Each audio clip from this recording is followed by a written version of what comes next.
साधु साधु साधु। नमो तस् भगवतो अरहतो सम्मा सम्बुद्धस्स।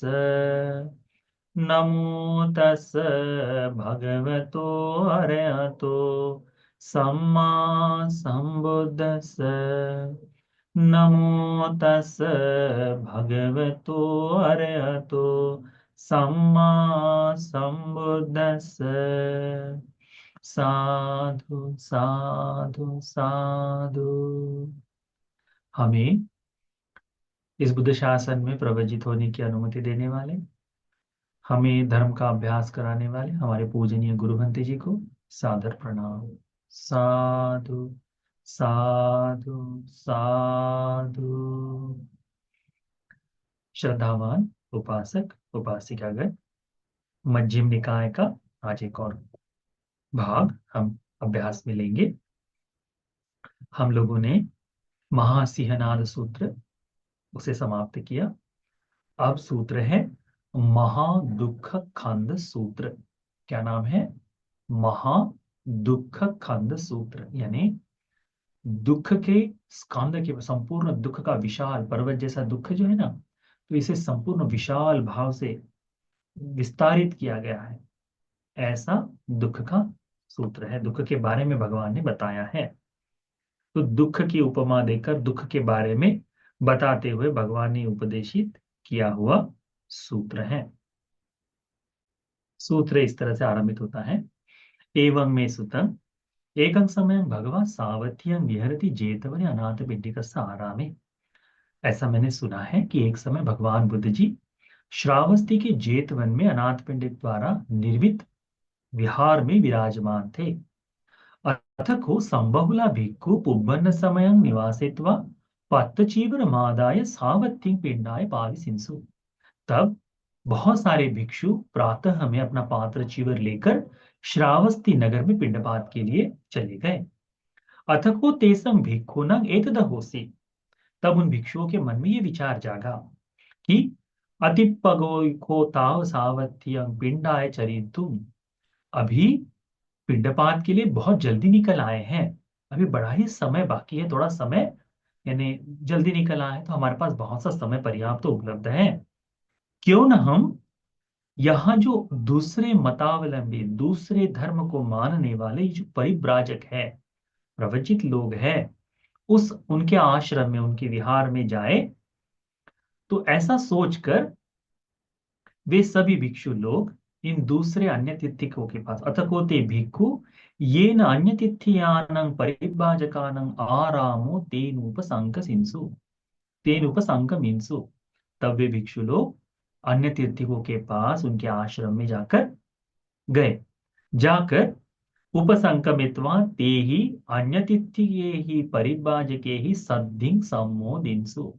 जाकर वहां उन्होंने अपने कुशल मंगल पूछा और एक तरफ वही जहां उनके लिए बैठने की जगह थी, एक तरफ बैठ गए। बैठे हुए ये भिक्षु लोग इन बैठे हुए भिक्षुओं को ये श्रमण जो है, दूसरे परिव्राजक जो है, अन्य तिथिक जो है, वो कहते हैं, अन्य तिथिक का मतलब बुद्ध शासन से परे जो विचारधारा रखते हैं, तो अन्य तीर्थक, ठीक है।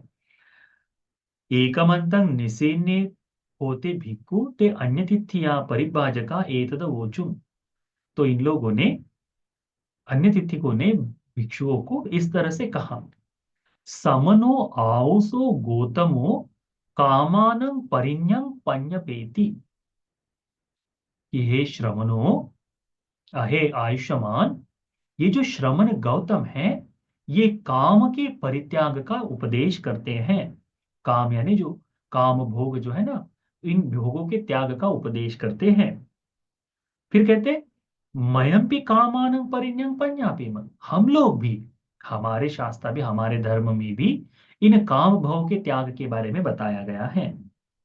समनो आओसो गौतमो रूपानं परिण्यं पन्यापेति। श्रमण गौतम इन रूप के बारे में, जो सुंदरता है, रूप की सुंदरता, इस सुंदरता के बारे में भी रूप को त्यागने के लिए कहते हैं। मयम्पि रूपानं परिण्यं पन्यापेमि। वो कहते हैं कि हम लोग भी इस रूप के बारे में परित्याग की बात करते हैं, छोड़ने के लिए बोलते हैं। समुनो आओसो गौतमो वेदनानं परिण्यं पඤ्ඤापेति। श्रमण गौतम जो है वह वेदनाओं के परित्याग के त्याग की बात करते हैं। हम लोग भी वेदनाओं के परित्याग की बात करते हैं। देखिए, अभी वर्तमान में आप और हम यदि चिंतन करें तो बुद्ध धर्म से समान स्वरूप से अनेक बातें अन्य धर्मों में हमको दिखाई देती है कि नहीं। दान के बारे में वो भी बोलते हैं, दान के बारे में हम भी बोलते हैं। ध्यान के अभ्यास के लिए वो भी बोलते हैं, ध्यान के बारे में हम भी बोलते हैं। कर्म कर्म फल के बारे में वे लोग भी कहते हैं, हम लोग भी कहते हैं। तो ये जो इसमें धर्म में भिन्नता नहीं है, तो कई लोग कहते हैं अरे बुद्ध धर्म हिंदू धर्म का ही भाग है, बुद्ध धर्म इस दूसरे धर्म का ही भाग है, ऐसा किसी के मन में आ सकता है। परंतु इस सूत्र के उपदेश से ये जो भिन्नता है, ये बुद्ध धर्म की जो विशेषता है, इसे आपको सीखने के लिए, समझने के लिए मिलेगा। क्या कहते हैं कि श्रमण गौतम भी काम को त्यागने के लिए, जो काम भोग है उसको त्यागने के लिए बोलते हैं। हम लोग भी दूसरे धर्मों में भी इसी तरह बताया है, रूप के बारे में त्यागने के लिए कहते हैं, हम लोग भी रूप को त्यागने के लिए। वेदनाएं जो है, सुख है दुख है आदि सभी की वेदनाओं से बाहर निकलने के लिए बताते हैं, है ना। तो हम भी इसी तरह से बताते हैं। तो इधर को इधर नो आओ सो को विशेषो को अधिपायासो किंग नाना करणं समनस्सवा गौतमस्सवा गौतमस्स महाकंवा। कहते हैं कि यदि ऐसी बात है कि दोनों में समानता बताई गई है, तो ऐसा विशेष क्या है कि आप में उनका जो धर्म का उपदेश दिया गया है, हमारा दिया गया है, इनमें कोई ऐसी तरह से भिन्नता दिखाई नहीं देती है। तो फिर विशेष क्या है।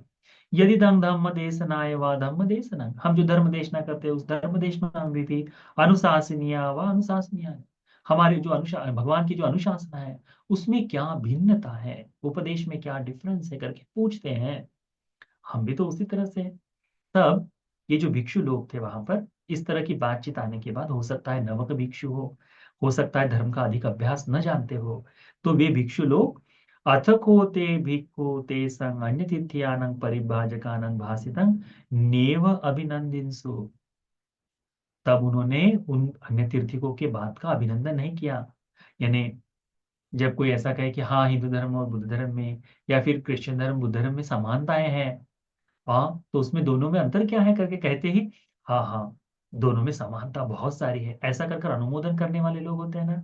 इन भिक्षुओं ने ऐसा भी नहीं कहा, कोई अनुमोदन नहीं किया और उसका प्रतीक्षा भी नहीं किया, नहीं नहीं हम नहीं मानते, ऐसा भी नहीं कहा।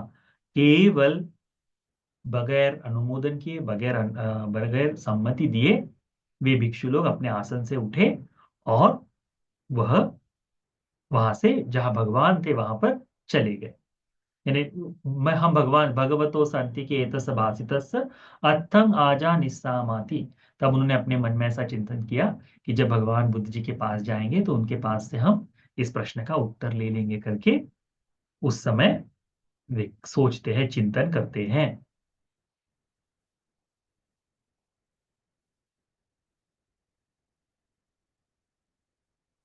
तब भगवान बुद्ध जी के पास पिंडपात के पश्चात ये लोग सभी भिक्षु लोग भगवान के पास चले गए, जाकर भगवान को नमन किया और एक और बैठ गए। एक और बैठे ये भिक्षु लोग भगवान को कहते कि भगवान, प्रातः में हम पिंडपात के लिए जब निकले तब पिंडपात से पहले अधिक समय हमारे पास पर्याप्त तो उपलब्ध था, तो हम भिक्षुओं ने सोचा क्यों ना हम परिव्राजकों के पास चले जाए, अन्य तीर्थकों के पास चले जाए। तब हम गए, उनसे बातचीत की। तब उन अन्य तीर्थक प्रवजितों ने हमसे ये कहा कि तुम्हारे जो श्रमण गौतम है वो कामों को त्यागने के बारे में बताते हैं। हमारे धर्म में भी काम को त्यागने के लिए बताया है। श्रमण गौतम वेदनाओं को त्यागने के लिए बोलते हैं, हमारे धर्म में भी वेदनाओं को त्यागने के लिए बताया है। श्रमण गौतम रूप को त्यागने के लिए बताते हैं, हम भी रूप को त्यागने की बात करते हैं। तो यदि ऐसा है तो आप में और हम में, आपकी धर्म देशना में और हमारे धर्म देशना में, आपके अनुशासन में जो मार्ग चल रहे हैं उस मार्ग के चलने के चल उस मार्ग पर चलने में और हमारे मार्ग में अंतर क्या है करके पूछते हैं। तब भगवान, हमने उनकी भाष्य का ना तो अभिनंदन किया और ना ही प्रतिक्षेप किया, हमारे मन में ऐसा आया कि हम भगवान से पूछेंगे और ये बात आपसे जान लेंगे, तो भगवान हम आपके पास आए हैं। ठीक है। तब एवं वादिनो भिक्खवे अन्यतिथ्या परिव्राजका एवं असु वचनीया। भगवान कहते हैं जब कोई परिव्राजक अन्य तीर्थक आपको ऐसा कहे, तब आपने क्या उत्तर देना चाहिए, उनसे ये प्रश्न पूछना चाहिए। कौन कह रहे हैं? भगवान बुद्ध जी कह रहे, कहते हैं भगवान, कोपनासो कामानंग साधो। आयुष्मान, क्या जानते हैं कि इस काम का आस्वाद क्या है, इस काम भोगों का रस क्या है? क्या आप इसका रस जानते हो? वो आदि न हो, इसके आदि न, इसके नुकसान क्या है, इसके दुष्परिणाम क्या है, क्या जानते हो? कि निस्सरणं, इन काम भोगों से मुक्ति, इससे परे कैसे चले जाना, क्या ये जानते हो? तब को रूपानंग साधो को आदिनवो किंग निस्सरणं, ये रूप का आदिनव। देखो, आस्वाद का मतलब होता है उसका आनंद, उसमें होने वाली प्रीति, उसमें आग जागने वाला भोग का विलास का आनंद जो है उसे आस्वाद कहते हैं, यानी उसका रस चखना। आदिनव का अर्थ होता है उसके दुष्परिणाम, उसके नुकसान। और निस्सरण का मतलब होता है उससे मुक्ति, उसको त्याग देना, उससे बाहर निकल आना। ठीक है। इन पाली शब्दों को ध्यान में रखो। आस्वाद का मतलब होता है उसका आनंद भोगना, आदिनव का मतलब होता है उसके दुष्परिणाम, नुकसान, और निस्सरण का मतलब होता है उसके परे चले जाना, उससे बाहर निकलना। तो भगवान कहते हैं रूप का। वेदनानंग आस्वाद, वेदनाओं का आस्वाद क्या है, वेदनाओं के दुष्परिणाम क्या है, और उससे बाहर कैसे निकल आए। एवं पुट्ठा भिक्खवे अन्यतिथ्या परिव्राजका न चैव सम्पायिस्सन्ति उत्तरिं च विघातं आपज्जिस्सन्ति तांकिस्स है। तो भगवान कहते हैं जब तुम ये प्रश्न इन परिव्राजकों को पूछेंगे, तब वे इसका उत्तर नहीं दे पाएंगे, इसके चिंतन से उनको तकलीफ ही होगी, वे इसका उत्तर नहीं दे पाएंगे। इसका कारण क्या है? क्योंकि भगवान कहते हैं यथातं भिक्खवे अवि अविषयस्मिन्, यह उनका विषय नहीं है, ये इस बारे में नहीं जानते। नाहं तं भिक्खवे पश्यामि सदैव के लोके समारके स ब्रह्म के सत्समन ब्राह्मणिया बजाय सदैव मनुष्याय। भगवान बुद्ध जी कहते हैं इस संपूर्ण देव मानव प्रजा में, ब्राह्मणों में, क्षत्र, सभी में जितने भी सत्व हैं, देवलोक से लेकर सभी, इनमें से ऐसा एक भी व्यक्ति नहीं है यो इमेशं पඤ्ञानं वेय्या करणं चित्तं आराधीय, कि कोई भी इस प्रश्न का उत्तर दे सके अन्यत्र तथागतेन, केवल तथागत के सिवा कोई नहीं दे सकता। वह तथागत श्रावकेन, तथागत श्रावकों के अलावा कोई नहीं दे सकता। वह इतो वापन सुत्वा, तथागत से सुना हुआ या श्रावकों से सुना हुआ व्यक्ति ही इनके बारे में उत्तर दे सकता है। कितनी सुंदर, कितनी गंभीर बात कही है। ये सिंहनाद ही है एक तरह से भगवान का, कि ये जो प्रश्न है कि संसार में जो काम भोग है, रूप है, उसके बाद वेदना है, इनका आस्वाद, इनके दुष्परिणाम और इनसे मुक्ति के बारे में तथागत श्रावक और तथागत से सुने हुए व्यक्ति के अलावा इस लोक में कोई भी व्यक्ति नहीं जो धर्म का उपदेश कर सके, क्योंकि ये उनका विषय नहीं है। कितनी अद्भुत बात है। इसी के प्रति हमने ये सम्मति देनी चाहिए, श्रद्धा जगानी चाहिए कि जिन तथागत की हम शरण गए हैं, वे इसके इस धर्म का उपदेश करने वाले शास्त्र हैं। आज वर्तमान में जितनी जगह पर आपको इसका उपदेश सुनने को मिलेगा, अन्य तीर्थियों के पास हो जाए, अन्य श्रमण ब्राह्मणों के पास हो जाए, जो भी कोई इसका उपदेश करे, वो केवल और केवल तथागत के द्वारा कहा गया, भिक्षुओं के द्वारा बता गया, या तथागत से सुनकर, भिक्षुओं से सुनकर अपने शास्त्रों में लिखकर बताया गया है, इसी को ही जानना चाहिए, इसको समझना चाहिए। भगवान बुद्ध जी इसका बड़ा सुंदर विस्तार करते हैं। भगवान कहते हैं कोच भिक्खवे कामान नस्सादु, भिक्षु, ये काम का आस्वाद क्या है, इसका रस क्या है, इसका आनंद क्या है करके पूछते हैं। भगवान कहते हैं पंचमे भिक्खवे काम गुना। काम के पांच, ये काम पांच गुण है ना। हम पंच काम भोग कहते हैं ना, तो ये पंच काम गुण है। कौन से? खतमे पंच चक्षु विज्ञेया रूपा। ये जो आंखों से देने वाला देखने वाला जो रूप है, कहाँ से देखते हैं? आंखों से रूप देखते हैं। ये जो रूप है, इट्ठा इष्ट है, कांता सुंदर लगता है, मनापा मन को भाता है, प्रिय रूपा प्रिय लगता है, कामोप संहिता काम रस से भरा हुआ है, रजनीया श्रेष्ठ देव बढ़ने वाला है। तो भगवान कहते हैं ये जो आंखों से देखा जाने वाला रूप, उसका स्वभाव ये है ना। कभी किसी को आंखों से देखते ही पुनः पुनः बार बार देखने की इच्छा होती है। कैसे मन को मोहित कर लेता है ये रूप। सोत विज्ञेया कान से सुना हुआ शब्द, मधुर ध्वनि बज रही हो तो बार बार सुनने की इच्छा होती है। कई बार होता है ना, किसी को चुगली सुनना पसंद है तो तुरंत कहीं बात हो रही, खुसर फुसर हो रही, पट से अपना कान लगाएंगे, हाँ, और उसका आनंद चलो मैं इसको कहीं ना कहीं बता सकते हो। वो भी एक तरह से आनंद का ही उपभोग है। घान विज्ञेया सुगंध जो है, हम देखते हैं ना परफ्यूम का इस्तेमाल, तो उसे बार बार सूंघने की जो इच्छा है वह। जिह्वा विज्ञेया रसा, इस जिह्वा की पूर्ति के लिए तो सारा प्रपंच चल रहा है। आज ये खाना खा रहे हैं, कल वो खाना खा रहे हैं, भिन्न भिन्न तरह का रस चख रहे हैं। ये काय विज्ञेया पोठब्बा, इस शरीर से जितने तरह का स्पर्श हो रहा है, वो सारा स्पर्श। कौन कौन सा स्पर्श? किसी ने स्पर्श किया है, सहलाया है, किसी की काया का हल्का सा स्पर्श होते ही बिल्कुल भर जाता है मन, है ना। वो सारा इन पांचों इंद्रियों के स्पर्श से जो इष्ट कांत मनाप ऐसा प्रिय लगने वाला जो भोग भोगते हैं, इसे क्या कहते हैं? पांच काम गुण कहते हैं। पांच काम गुण, है ना। इसी को तो हम भोग रहे हैं वर्तमान में, इसी को तो भोगने के लिए इच्छा है। इसी की भोगने के लिए तो ये सारा प्रपंच हमने करके रखा है, इसी भोगने के लिए। कोई नहीं कहता कि मैं काम करता हूं कि दूसरे मुझे पीड़ित करे, तकलीफ दे, कोई नहीं कहता। सब कहते हैं कि मैं काम करता हूं तो मुझे इससे ये भोगने को मिले। तो भोगों के लिए ही ये सारा प्रपंच है।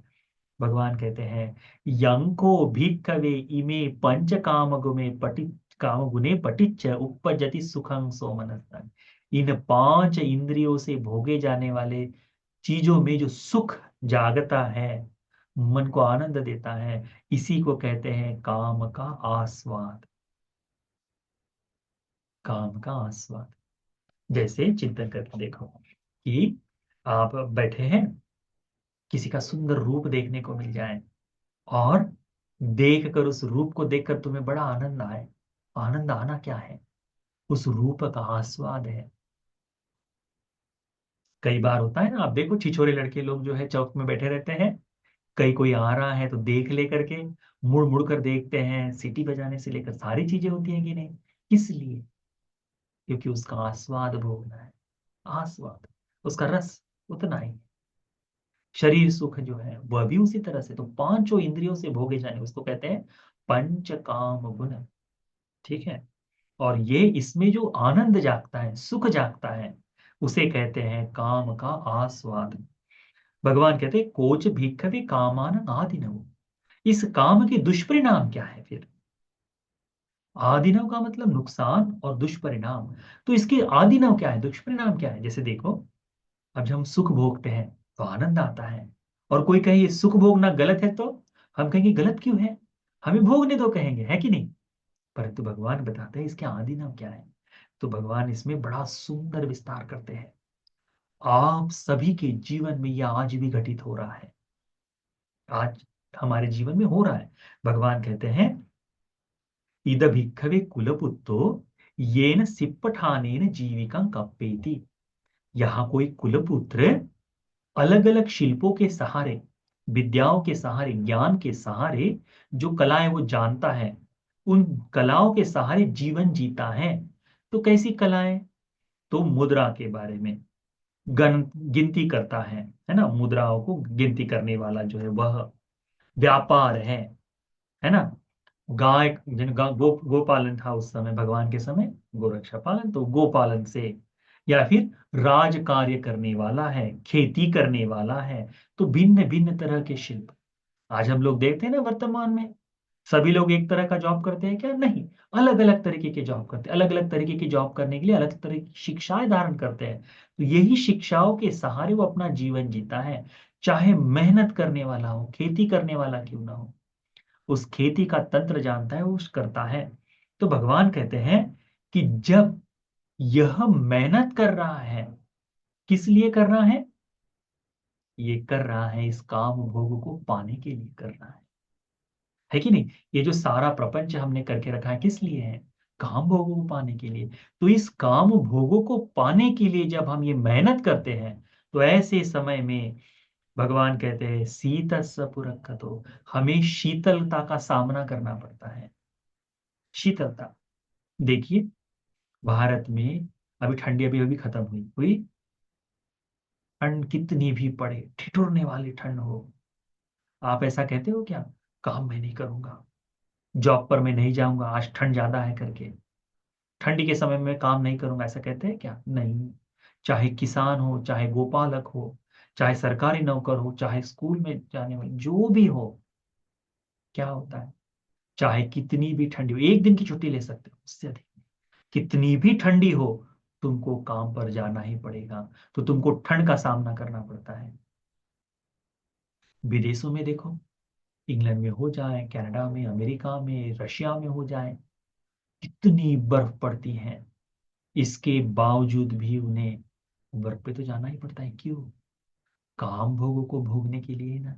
तो भगवान कहते हैं कि इसके दुष्परिणाम क्या है, आदि क्या नुकसान क्या है, कि इन काम भोगों की प्राप्ति के लिए हमें इस तरह से डटना पड़ता है, सामना करना पड़ता है ठंड का, सामना करना पड़ता है गर्मी का।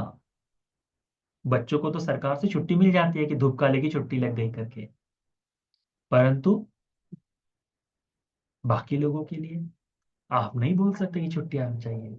नहीं, चाहे कितनी भी कड़ाके की धूप पड़े, आपको मेहनत करनी ही पड़ेगी।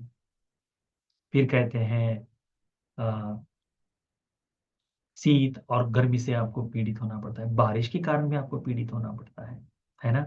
भगवान कहते हैं कि डंस मकस वाता, तो भिन्न भिन्न तरह के मच्छर है, मक्खी है, अलग अलग छोटे छोटे से सरीसृप है, इन सब का सामना करना पड़ता है इस काम भोगों को पाने के लिए।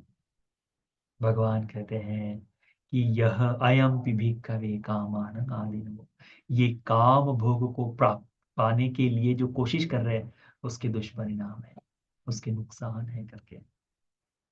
संदिग्ध को यहाँ देखा जाता है, अभी विजिबल है, अभी आंखों के सामने है ना?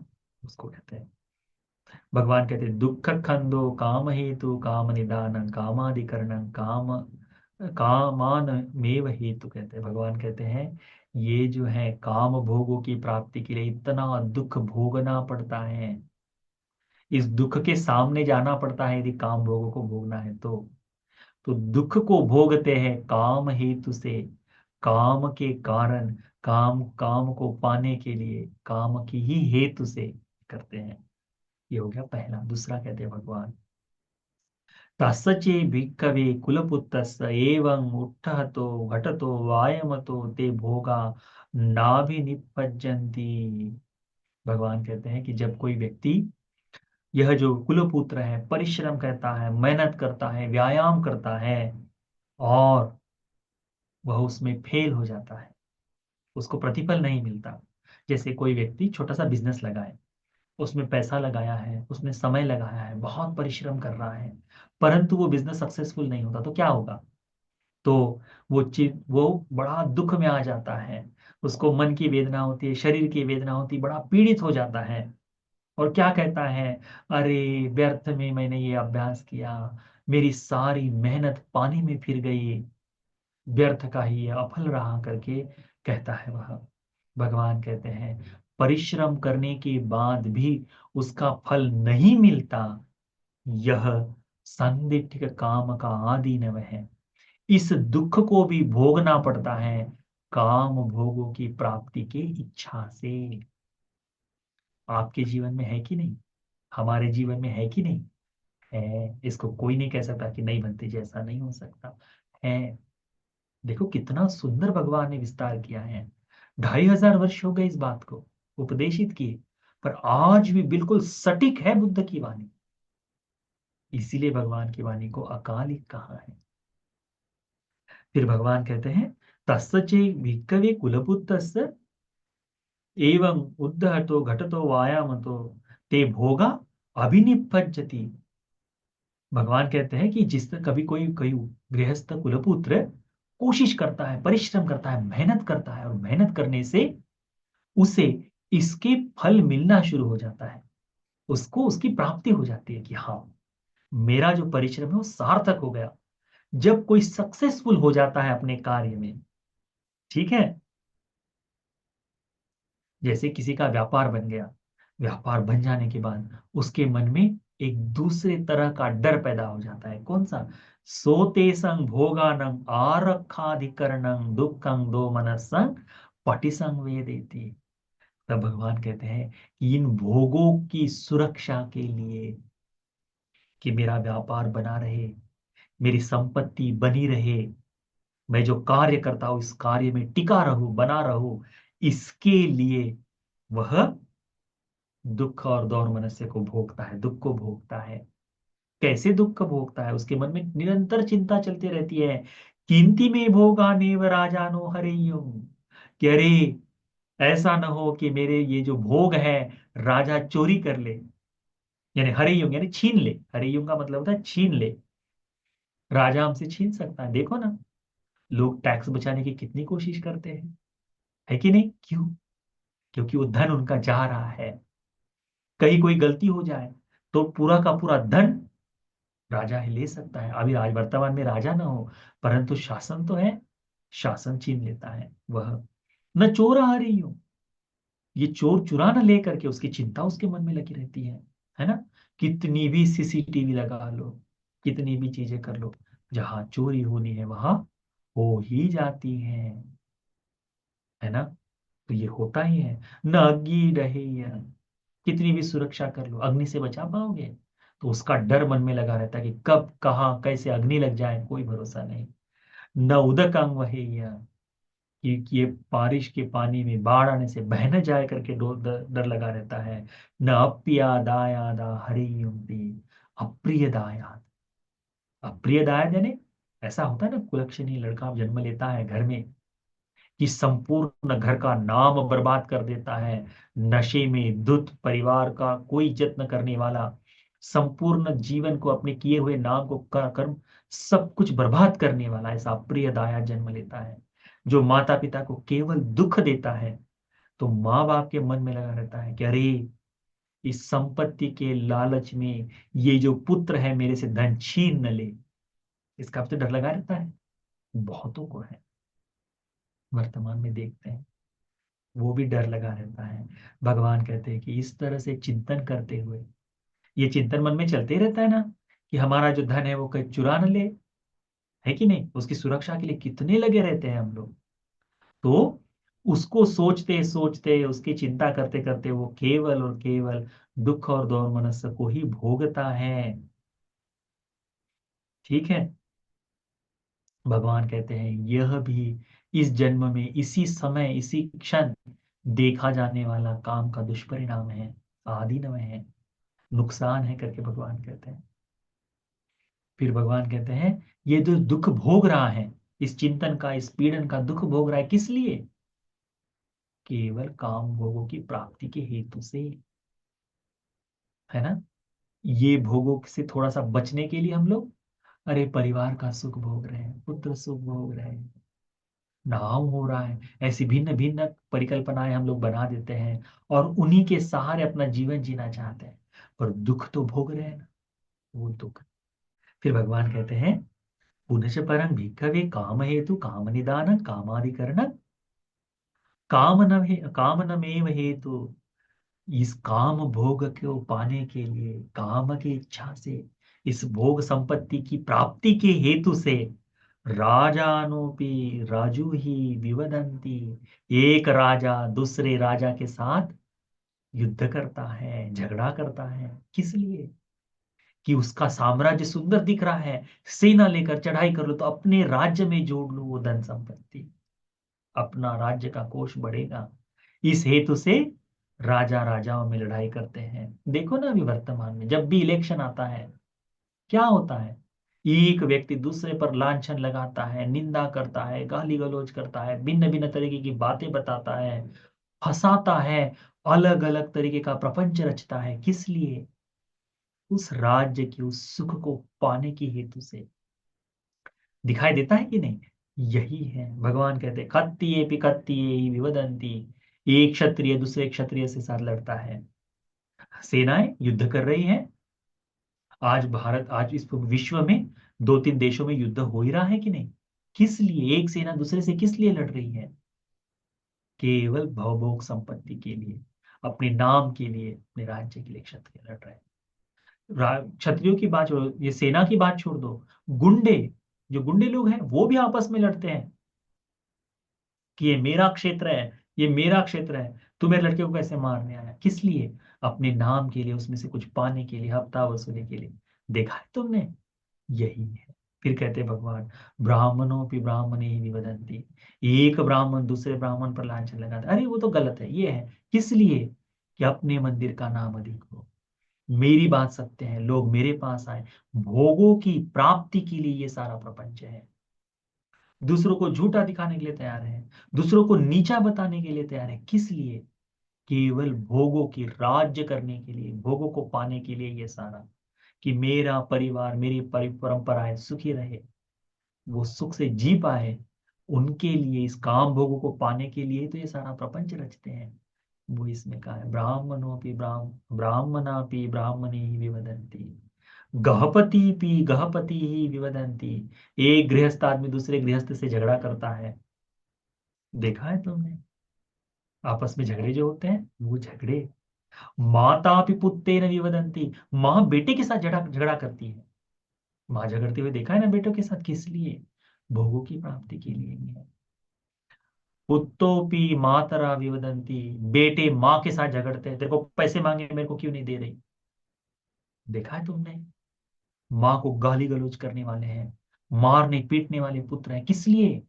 केवल काम भोगों को भोगने की, इस तुच्छ काम भोगों की इच्छा से ही करते हैं कि नहीं? हमको तुच्छ बोलने में लगता है, परंतु ये काम बड़े प्रणीत हैं, भोगने वाले हैं, बड़ी इच्छा जगाने वाले हैं। ऐसे लगता है कि ये इस काम भोग कहाँ से मिल जाए, उतना कम है करके। काम भोगों को भोगने की इच्छा कभी तृप्त नहीं होती। वह पिता पुत्तेन विवदति, पिता पुत्र के साथ झगड़ते हैं। पुत्रो पितरा विवदति, पुत्र जो है पिता के साथ झगड़ते हैं। अब भी के अभी अपनी जमीन नाम पे लिख के दे बोलते हैं। देखा है तुमने? सुना है ये झगड़ा करते हुए? सुना है कि नहीं? नशीला लड़का है, माँ के गहने बेच खाएगा, बर्बाद कर, जुआरी है लड़का, क्या कर देगा? इसी तरह से पत्नी की बातों में आकर माँ बाप को अपने नाम लिखवा लो, नाम में लिखवा लो, अपनी जमीन नाम में लिखवा दो, इसको बेचकर बड़ा घर बनाएंगे, इस तरह से जो बातें चलती है, तो झगड़े नहीं होते घर में? होते हैं। किस लिए? काम भोग की इच्छा से, काम हेतु काम निदान काम आदि करना, इसी कारण से होते हैं। भाता भी भातरा विवदंती, भाई भाई में झगड़ा होता है। तुम देखो, बचपन से एक माँ का दूध पिए हैं, बचपन से एक थाली में खाए हैं, स्कूल में जिस भाई के लिए किसी ने डांटा, तत्काल दूसरा बड़ा भाई खड़ा हो जाता है कि मैं हूं करके। वही लड़का इंच भर जमीन के लिए गाली गलौज करता है भाई के साथ, हाथापाई करता है भाई से साथ। देखा है तुमने? वो है। किस लिए? काम भोगों की प्राप्ति के लिए। उसके बाद में कहता है भाता भी भगनिया विवदती, भाई बहनों में झगड़ा होता है, वो भी होता है। भगिनी भी भातरा विवदती, बहन भाइयों के साथ झगड़ती है काम भोगों की प्राप्ति के लिए। सहायोपि सहाय न विवदति, जो सहायक है, हमारे सहकर्मी है, हमारे साथ में रहने वाले लोग जो है, ये झगड़ते हैं हमारे साथ। किस लिए? काम भोगों की प्राप्ति से, उस काम भोगों की इच्छा के कारण। ते तत् कलह विग्रह विवादापन्ना अन्यमन्यं पापिनी उपक्कमन्ति, अलग अलग तरीके से जब ये कलह जागते हैं, विवाद जागते हैं, तो भिन्न भिन्न तरीके का भाव जागता है। तो कोई मुक्का मार रहा है, कोई थप्पड़ मार रहा है, कोई किसी ने कोहनी मार रहा है, किसी न किसी तरह से लकड़ी से मार रहा है, मारते हैं, पीटते हैं। देखा है तुमने? ये होता है। इस तरह से पीटते समय हो सकता है कभी मृत्यु हो जाए या मरणांतक पीड़ा हो। महामुगलायन भंती जी याद है आपको? अनेक कल्पों पहले पत्नी के कारण उसकी बातों में आकर अपने माँ बाप को लाठियों से पीटकर मार दिया है। लकड़ी से ही मारा है ना। तो क्या कहते हैं कि काम भोगों की इच्छा से, पत्नी का सुख भोगने की तृष्णा से। माँ बाप की सेवा जाए, उसको छोड़ दो। इसलिए पत्नी है, मेरी पत्नी का शब्द सुंदर है, रूप सुंदर है, जीवन सुंदर है, वो मुझे मिले, मेरी, मैं उसके आज्ञाकारी बनूं, इस आशय से माँ बाप को मार दिए। तो इसमें वही कहा है कि वो मृत्यु को पा सकते, या मरणांतक वेदना, अंग अंग टूट जाता है, वो भोग वो होता है। भगवान कहते हैं ये लोक में, अभी हमारे आस पड़ोस में दिखाई नहीं देता। देखो, शराबी आता है, पत्नी को मार रहा है, बच्चों को मार रहा है, किस लिए? किस लिए? यही है।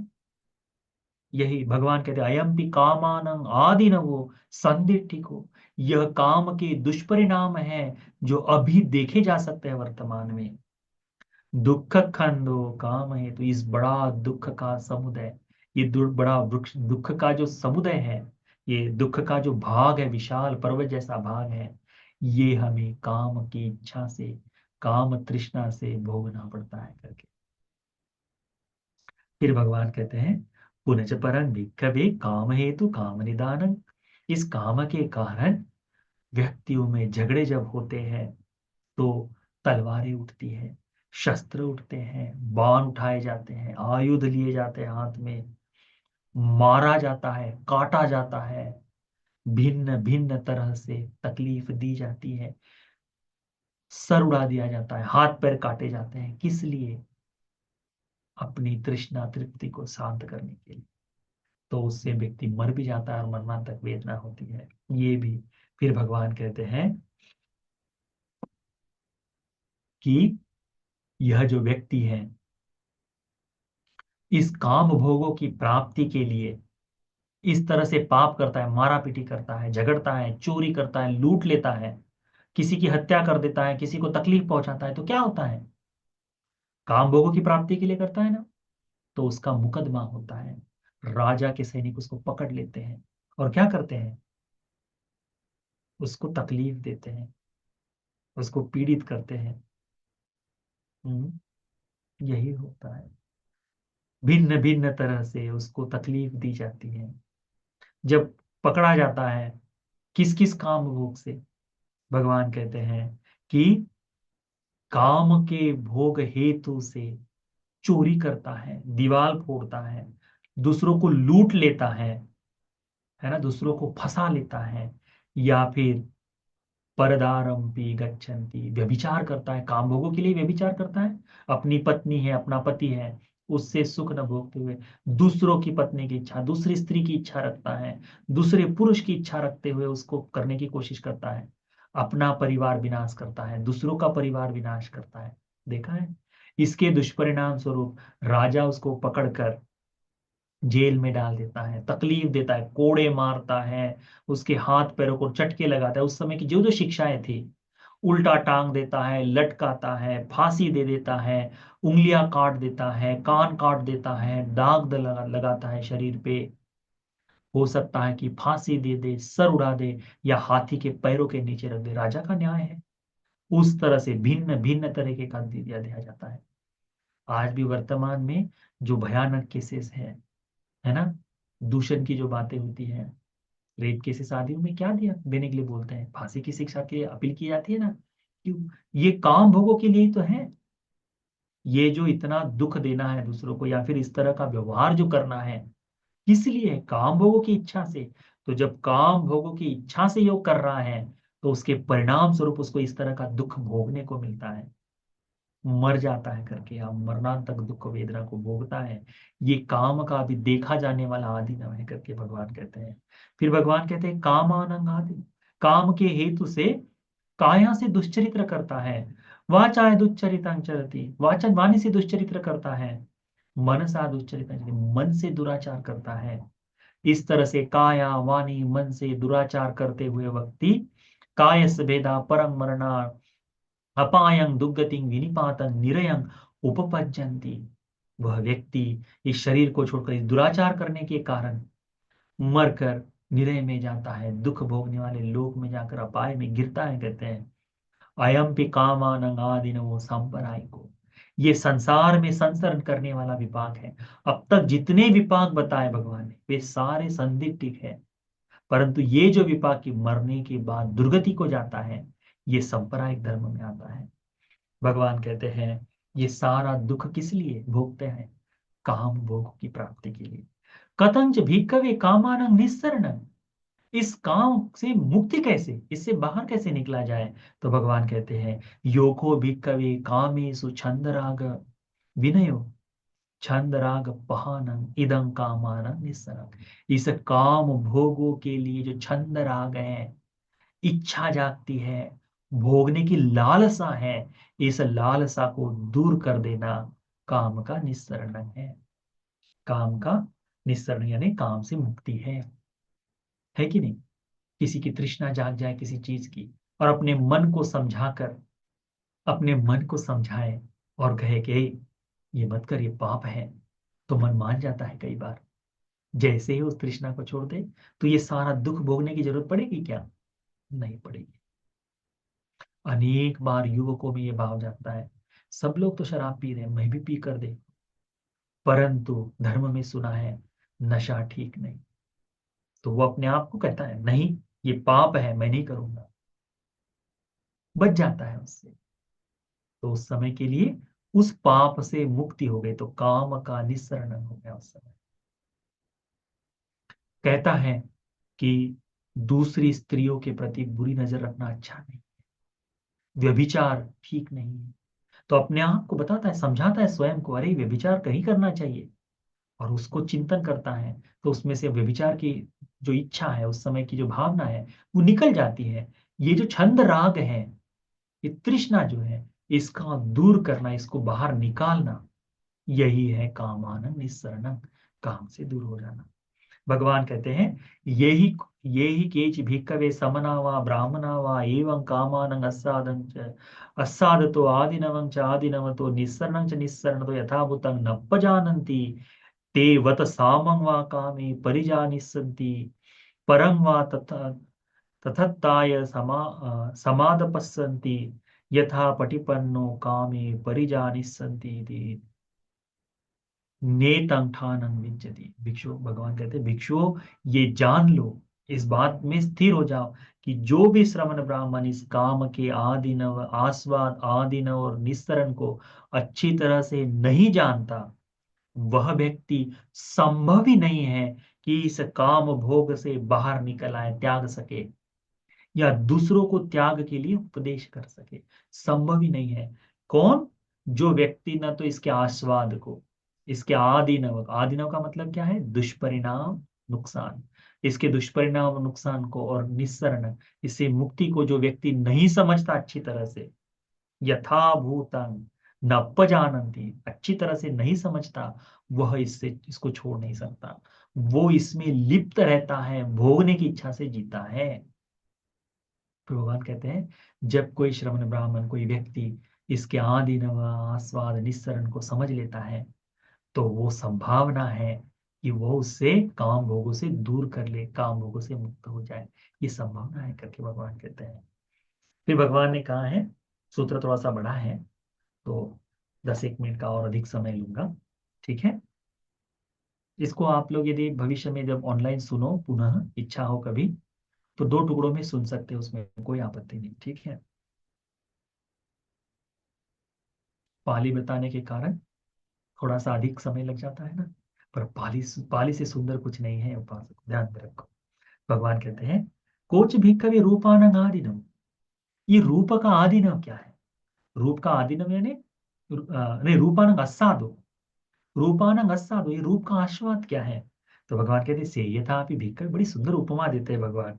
सबके मन में रहती है ये उपमा। भगवान कहते हैं क्षत्रिय कन्या वा, ब्राह्मण कन्या वा, गृहपति कन्या वा, कोई क्षत्रिय की लड़की हो, ब्राह्मण की लड़की हो, गृहस्थ की लड़की हो, जो 15-16 साल की है, सुंदर है, देखने लायक है, मन को देखते ही मन को मोह लेने वाली है, बिल्कुल सही उम्र की आई है ना?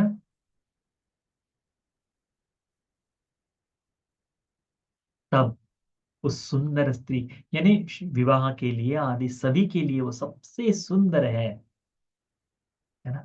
तो उसका पूरा वर्णन उसमें, नाक कान आदि बहुत सुप्रतिष्ठित अच्छी तरह से बैठे हुए हैं, देखने में वर्णवान है, रूपवान है। तब भगवान पूछते हैं भिक्षुओं को कि भिक्षु, तस्मिन सभे शुभा वर्णा निभाती, तो क्या तुम उसे सुंदर रूप कहोगे? उसकी सुंदरता का आकर्षण जागेगा? एवं बनते, भगवान के भिक्षु लोग कहते हैं हाँ बनते जी। यदि बिल्कुल अच्छी उम्र की, उस समय 16 साल में शादी हो जाती थी, तो ऐसी 16-17 साल की सुंदर लड़की जो हो, जो नाक नक्शे में बिल्कुल सुंदर हो, हर माँ को लगता है कि मेरी बहू ऐसी ही होनी चाहिए करके, हर लड़के को लगता है कि मुझे ऐसी सुंदर पत्नी मिलनी चाहिए, तो उस रूप को देखकर इच्छा जागती है। तो शुभ संज्ञा जागती है कि नहीं? भगवान पूछते हैं भिक्षुओं से, तो भिक्षु लोग कहते हैं हाँ जागती है।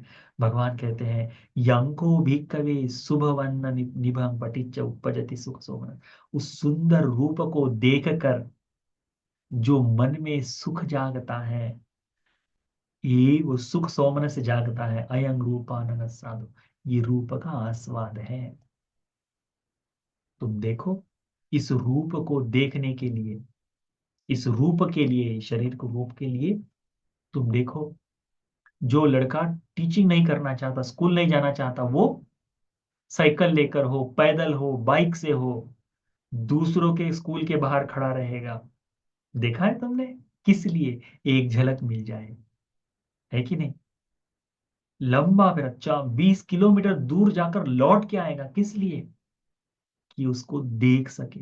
क्या है उसको देखने के बाद जो मन में आनंद आता है, उसे कहा है रूप आनंद साधु, वो आस्वाद है करके। हम लोगों के पास नहीं है? है।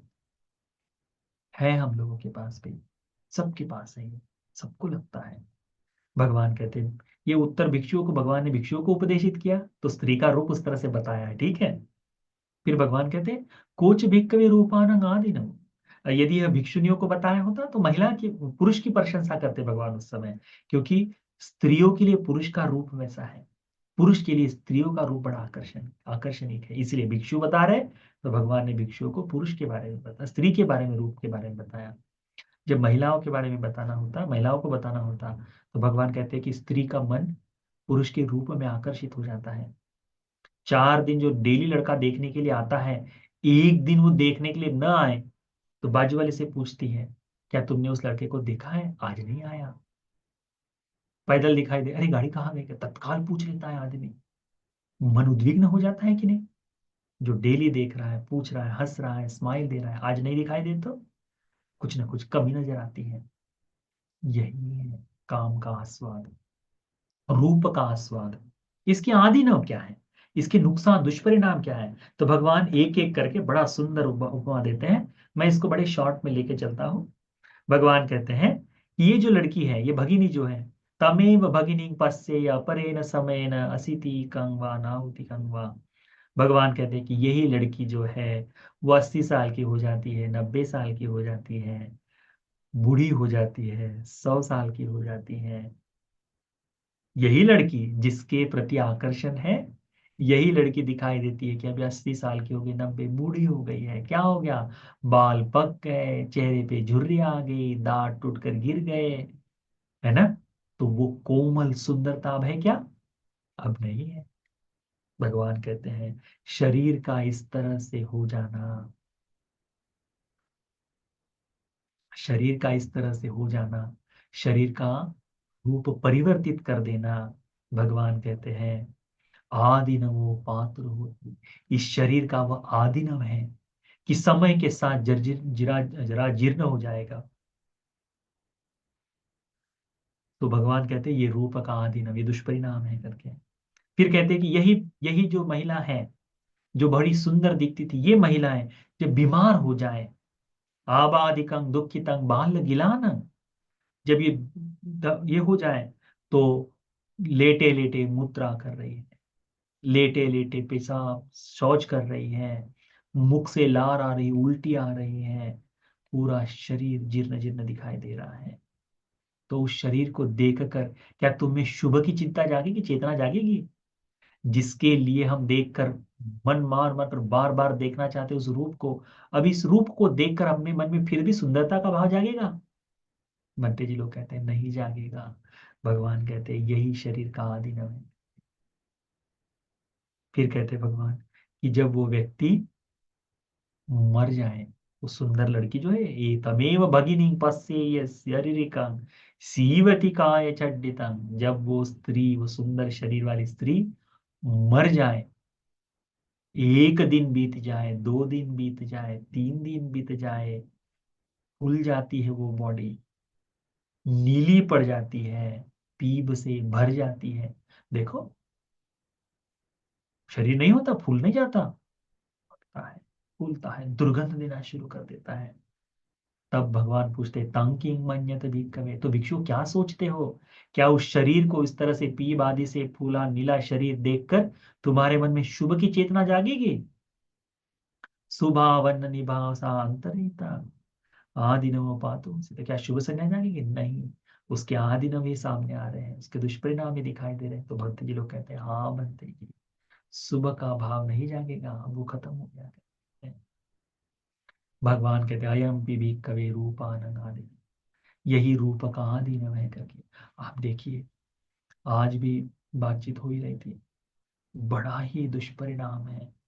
युवक युवक युवा अवस्था में, तरुण जब जवान रहते हैं, ऐसी अवस्था में दूषित करना, दूसरों को तकलीफ देना, दुराचार, इस तरह से अपना पूरा जीवन बर्बाद कर देता है आदमी। और फिर मध्यम वयस्क आने के बाद अपने खुद के जीवन में होने वाली समस्याओं को चिंता कर करके सोच सोचते हुए रोते रहता है, बिलखते रहता है। आप लोगों के जीवन में एक हो, भिक्षु लोग कई लोगों का जानते हैं, रोता है, बिलखता है, अरे ये पाप मैंने कर दिया था, आज मेरे घर में भी इसी तरह का भाव दिखाई दे रहा है। किसी छोटे बच्चे के साथ, बच्चियों के साथ जो दुराचार कर लेते हैं, ये लोग बड़े होने के बाद नहीं पकड़े जाएं, हम देखते हैं ना भारत में, पकड़े नहीं जाए, पर मन अंदर ही अंदर कसोटने शुरू कर देता है, ये तो पाप मैंने किया है करके। पता है, निश्चित है कि मर के नरक जाना है करके, परंतु जब भोग रहा है तब तो बड़ा रूप के कारण ही ना, चमड़ी देख कर ही ना, ये रूप का, वो भगवान कहते हैं ये आदि न है, कि वो बदल जाता है, विपरिणाम में हो जाता है। इस तरह से चिंतन हमें करना चाहिए। कोई भी पाप कर्म करने से तो पहले इस रूप के प्रति देखकर, चमड़ी को देखकर यदि कोई पाप कर्म करना है, तो भगवान कहते हैं इस तरह से चिंतन कर लो, सोच लो, तो तुम्हारा वो पाप कर्म करना रुक जाएगा। रूप के आदि न है, रूप के नुकसान है करके भगवान कहते हैं। फिर भगवान कहते हैं कि यही शरीर जंगल में फेंका गया है, वहां कुत्ते खा रहे हैं, बाकी चीजें हैं, जैसे महासती पठान में बताया नवसीवती का, उस तरह से इस तरह के हड्डियां टूट फूट बिखर गई है, सब जगह इधर है, रक्त फैला हुआ है, उस शरीर को देखकर तुम्हारे मन में क्या जागेगा? तो यही भगवान कहते हैं, जब वो शरीर की हड्डियां मात्र बच जाएंगी, सारी की सारी पूरा पाउडर बच जाएगा, उसको देखकर क्या जागेगा? तो कुछ नहीं जागेगा। ये आदि न है इस रूप का। भगवान कहते हैं किंच किंच भिक्खवे रूपानंग निस्सरण, इस रूप का निस्सरण क्या है, इससे बाहर कैसे निकले थे? तो इस रूप के प्रति जो छंद राग है, जो मोह तृष्णा है, इस तृष्णा को त्याग देने से ही, छोड़ देने से ही इदं रूपानंग निस्सरण, इसके प्रति जो मूढ़ता है, मोह है, इसको छोड़ दे, राग जो है, तृष्णा है, इसको निकाल दे, तो वो निस्सरण है कहते हैं। फिर भगवान कहते हैं यही कोइचि भिक्कवे समना वा ब्राह्मणा वा एवं रूपानंग अस्सादं च अस्सादतो आदिनवं च आदिनवतो निस्सरणं च निस्सरत। रूप के बारे में यदि कोई श्रमण ब्राह्मण इसका आस्वाद आदिनव और निस्सरण नहीं जानते अच्छी तरह से, तो संभव ही नहीं है कि वो इस निस्सरण से, इससे बाहर आ पाए करके, नहीं आ सकते। असंभव है कहते हैं। दूसरों को क्या बताएंगे? ये जो पाप कर्म करना है इस तरह से रूप को देखकर, तो ये सन्यासियों में नहीं है, उनमें भी है। क्यों? क्योंकि इसका अर्थ नहीं समझ पाते, इसीलिए रूप को देखकर दुराचार कर लेता है। जो नहीं समझ पाते उनके लिए, पर जो व्यक्ति समझ लेता है, भगवान कहते हैं उसकी संभावना है कि वो उससे मुक्त हो जाए करके। फिर भगवान कहते हैं कोच भिक्खवे वेदना न आस्वादो। ये वेदना का आस्वाद क्या है? वेदना का आस्वाद यानी आनंद, उसकी सुख की अनुभूति क्या है? तब भगवान ने इसमें बताया है कि जब कोई व्यक्ति भौतिक वेदनाओं के बारे में नहीं बताया, सर्वोच्च वेदना है जना उसका आस्वाद, तो कहते हैं कि इधर कोई, यहाँ कोई भिक्षु विविच्य ही कामे ही विविच्य ही अकुशले धम्मे ही सवितक्कं सविचारं पीत विवेक जंग पीति सुखं पटमं ज्ञानं उपसंपज्य विहरति। भगवान कहते हैं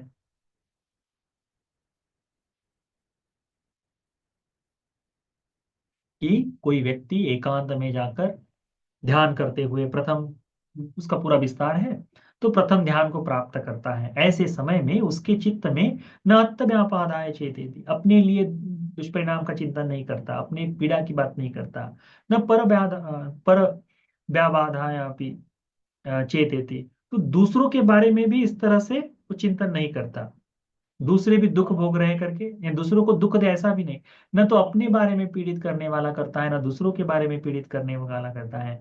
दोनों ही जगह वह बिल्कुल रहता है। भगवान कहते, उसे कहते तस्मिन समय वेदना वेदिते। इस तरह से वो बीच की जो वेदनाएं हैं, कि व्यापाद रहित होकर वो वेदना का आनंद लेता है, उसी कहते हैं वेदना न आस्वाद वदामि। वेदना का आस्वाद है। दूसरा ध्यान, तीसरा ध्यान, चौथा ध्यान, इस तरह के ध्यान में वह उपेक्षा सहित में जो जीता है ना, अपने को तकलीफ नहीं देता, दूसरों को तकलीफ नहीं देता, दोनों को तकलीफ न देते हुए जो आस्वाद लेता है, आनंद लेता है, भगवान कहते हैं वह वेदना का आस्वाद है। कोच भिक्खवे वेदना न आदिनम। इस वेदना का नुकसान क्या है, इसका दुष्परिणाम क्या है? यंग भिक्खवे वेदना अनिच्चा दुखा विपरिणाम धम्मा। भिक्षु, ये जो वेदना है वो अनित्य है, दुख है, परिवर्तित हो जाने वाली है। अयं वेदना न आदिनम। जो वेदनाएं हैं वो हमेशा समान नहीं होती, सरीख ही नहीं होती, ये बदलते रहती हैं। यही वेदना का आदिनम है। हम चाहते हैं प्रथम ध्यान को प्राप्त कर ले, नहीं कर पाते। किसी सुख को भोगना चाहते हैं, वो वेदना भी थोड़ी देर बाद बदल जाती है। यही वेदना का आदिनम है करके भगवान कहते हैं। फिर इस वेदना का निस्सरण क्या, इससे बाहर कैसे निकले? तो भगवान कहते हैं यो भिक्खवे वेदना सु छंद राग विनयो। ये जो वेदना के प्रति जो छंद राग है, इच्छा है, तृष्णा है, छंद राग पहान, इस छंद राग का जो प्रहान कर देना है, छोड़ देना है, त्यागना है। इदं वेदना निस्सरण, ये वेदना का निस्सरण है करके भगवान कहते हैं। भगवान कहते हैं यही कि भिक्खवे समना व ब्राह्मणा वा।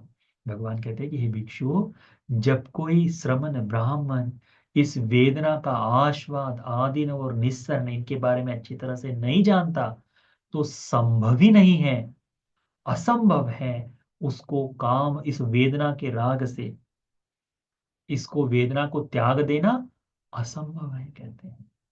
इस तृष्णा को त्यागना असंभव है। पहले क्या हुआ अन्य तीर्थकों के बारे में, वो कहते हैं कि आप भी राग को त्यागने की बात करते हैं, हम भी राग को त्यागने की बात करते हैं, रूप को। आप भी वेदना को त्यागने की बात करते हैं, हमारे यहाँ भी वेदना को त्यागने के लिए बताएं। भगवान क्या कहते हैं कि जब तक इसके आदिनव, आस्वाद आदिनव और निस्सरण को जब तक कोई अच्छी तरह से नहीं जान लेता, तब तक संभव नहीं है कि वह इससे मुक्त हो पाए। उसी के लिए संभव है जो इस वेदना के आस्वाद, आदिनव और निस्सरण को अच्छी तरह से समझ ले, उसके लिए संभव है कि वह इस वेदनाओं को त्याग सके, इसको छोड़ सके। ठीक है। भगवान बुद्ध जी कहते हैं ठान में तंग, यदि इसको अच्छी तरह से जान लो, कहते हैं